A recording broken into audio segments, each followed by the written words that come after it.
Ó, nessa questão número 1 diz assim: Patrícia está paquerando três colegas, Ricardo, Paulo e Maurício. Para conhecer um pouco sobre a personalidade, recorreu ao Zodíaco. Ficou sabendo que Ricardo é de Áries, Paulo é de Leão e Maurício de Virgem. Considerando A, o conjunto formado por esses colegas de Patrícia, e B, pelos dois signos do zodíaco, é correto afirmar que a relação de A em B. Então, ele fala sobre função injetora, sobrejetora e bijetora, né? E quando não é nada. Veja, uma função sobrejetora é aquela que quando você formar. Eita, que ficou fixo. Quando você formar os dois conjuntos, esses dois conjuntos, né? A gente chama de domínio e contradomínio.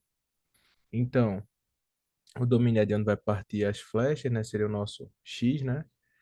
Então, é como se fosse o nosso X. Então, por exemplo, aqui seria Ricardo, Paulo e Maurício, não é isso? E aqui são os 12 signos. Beleza. A gente sabe que se Ricardo vai ligar apenas a Áries, né?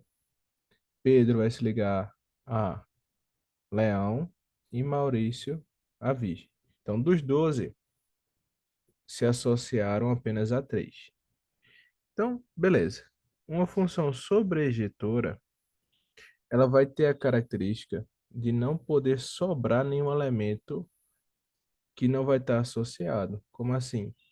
Cada elemento do domínio vai precisar estar associado a um elemento do contradomínio. Então, não pode sobrar elementos sem estarem associados. Então, como na situação aqui sobrou elementos, né? Então, sobrou elementos, nem todos os signos dos zodíacos foram associados. Isso daí não pode ser uma função sobrejetora, beleza? Aí vê o que é que vai ser uma função injetora. Uma função injetora vai ser aquela que cada elemento do domínio, né, vai se associar apenas a um do contradomínio, né? Então essa formação é de um para um, um elemento para um do outro, um elemento para um do outro. Eu não posso ter uma situação, por exemplo, assim, ó. Então aqui, ó, eu não posso ter isso aqui. Eu não posso ter mais de um elemento associado ao mesmo. Então tem que ser cada um com o seu.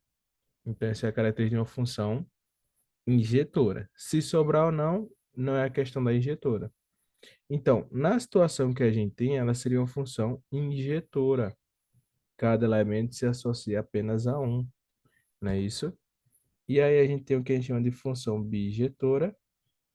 A função bijetora ela vai associar os dois, né? Vai ser quando não sobrar elementos e quando cada um se associa apenas a outro, né? A um para um do contradomínio, beleza? Então, vai juntar os dois elementos, vai juntar uma função sobrejetora e injetora. Então, essa seria uma função bijetora. Como na questão ela só é injetora, né? Ela só está na relação de um para um, que a gente falou da imagem e do contradomínio, a gente não poderia ser bijetora, né? Beleza? Porque ela não é sobrejetora também.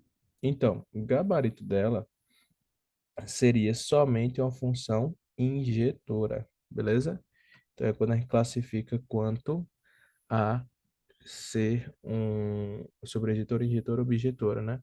Se ela não se classifica em nenhum desses, ela não vai ser nenhuma, né? Tranquilo? Então, gabarito aí na letra B de bola.